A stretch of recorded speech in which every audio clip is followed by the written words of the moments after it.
Welcome back. A victim of murder. That's the fate of a Lagos-based businesswoman, Lizzie Chukwubude Njideka, who was killed by someone she loved.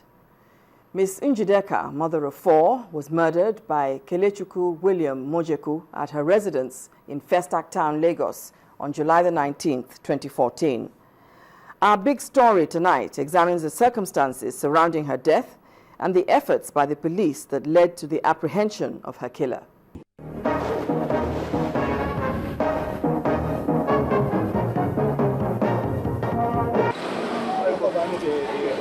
Plot 34 Green Estate in Festac Town, Amuodofin, Lagos, is the scene of the homicide.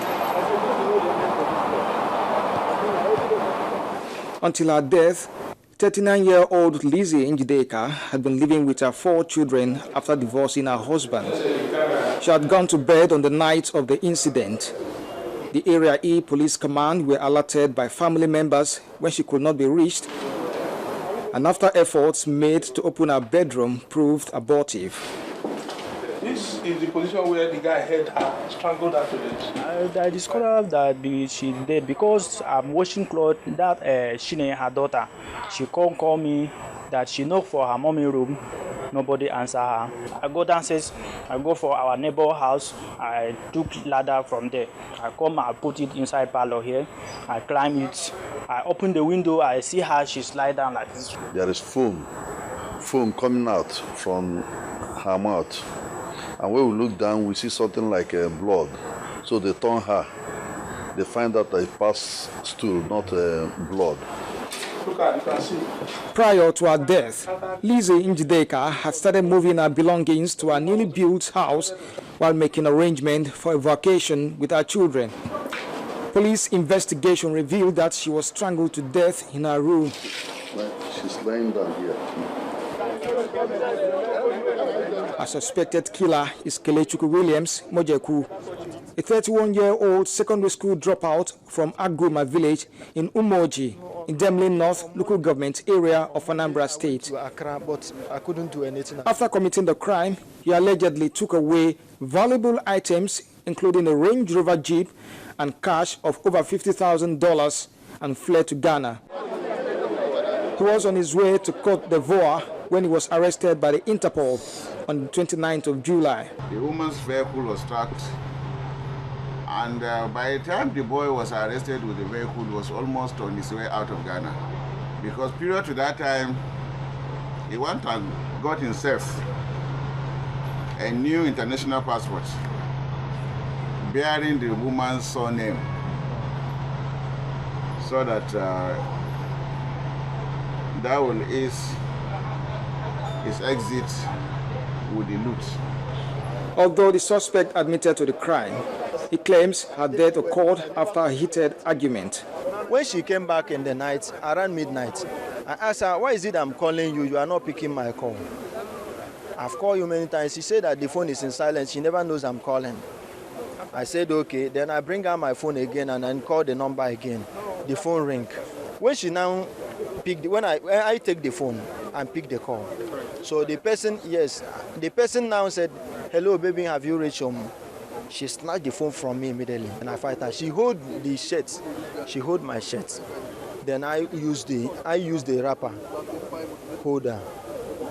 You see. You strangled her? I hold her, yes. She hold my...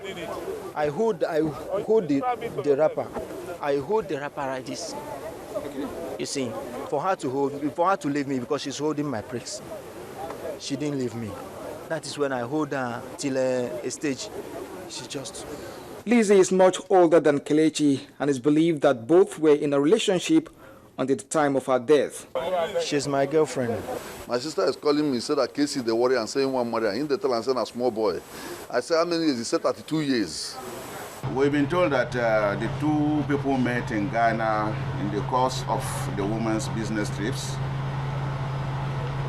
and they got acquainted. And this young man had visited this lady twice. I never think of killing her. What it happened is by mistake. It happened. Kelechukwu Williams may be sorry about his action, but that's not enough to bring back the dead. The remains of Lizzie Njideka has since been deposited in a morgue for a post-mortem. Kelvin Obetin, Channels Television News.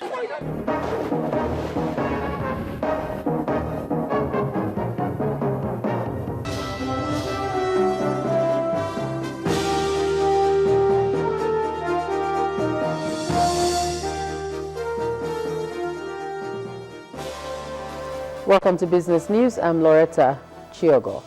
The federal government plans to sell 100 billion naira worth of bonds at auction next Wednesday. According to the Debt Management Office, DMO, the bills will have tenors ranging from 3 to 20 years. The DMO says it will offer 15 billion naira in 3 years, 50 billion naira in 10 years, and 35 billion naira in 20-year debt.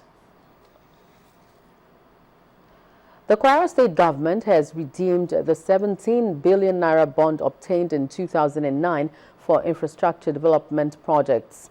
At a meeting with stakeholders in Ilorin, the Kwara State capital, the governor, Abdul Fattah Ahmed, explained that the money was channeled towards the development of some key sectors, which include education, aviation, health, and infrastructure across the state.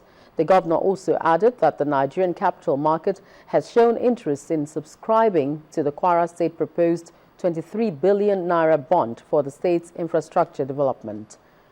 He expressed confidence that the new facility, when obtained, will also be judiciously utilized by the state government. In Kaduna, the government has signed a 2 billion naira agricultural SME Development Fund Partnership Agreement with the Bank of Industry and the Bank of Agriculture. At the signing ceremony held at Government House in Kaduna State, Governor Mukhtar Yero said SMEs remain a critical aspect in implementing the industrialization policy of his government, reduce poverty, and create employment in the state.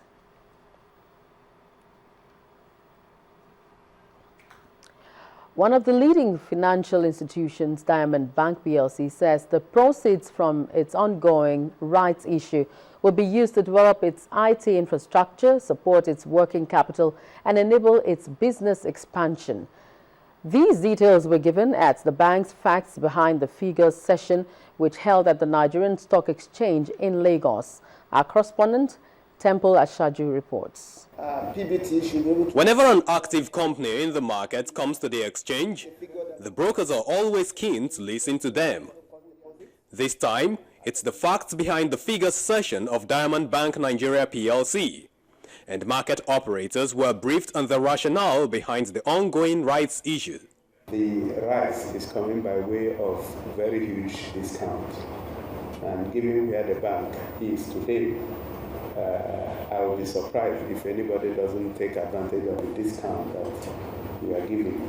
This is our own way of compensating very patient shareholders. If you look at your earnings per share, you already have 190 kobo as at half year. We believe that by the end of the year, we should be able to cross the 200 naira mark again. We would like to commend the management of Diamond Bank for their efforts to ensure that the bank maintains its leading position in the sector, and we wish the bank a very successful rights issue.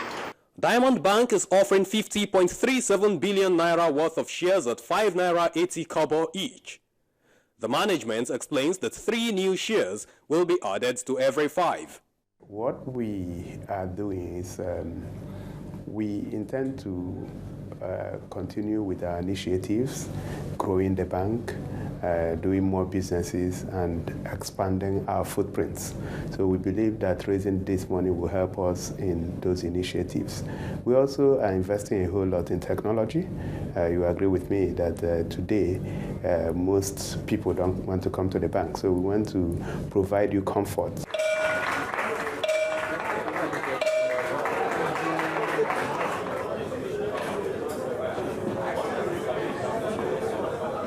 With a market capitalization of 91.9 billion naira and a total asset of 1.7 trillion naira, The bank, which currently trades above 6 naira, expects a total adequacy ratio of 20.2% by the end of the year. Temple Ashaju, Channels Television News. And finally, on business news tonight, the Nigeria equities market sustained the positive momentum as it recorded another bullish session. The all-share index moved up. Bolaji Akinwale has the rest of today's closing figures.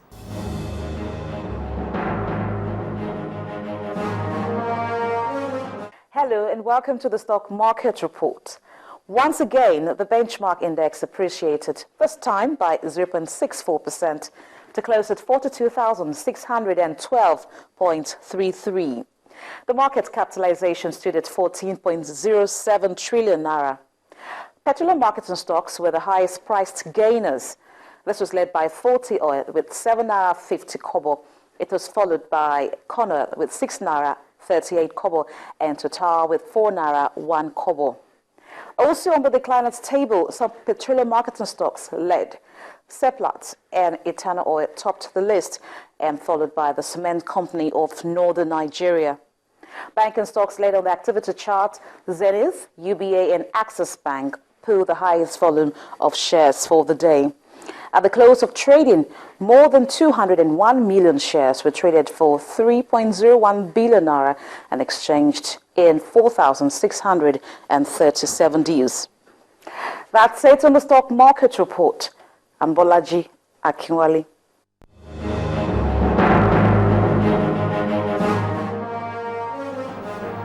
And that's it on business news. It's back to the continuation of the rest of the news tonight.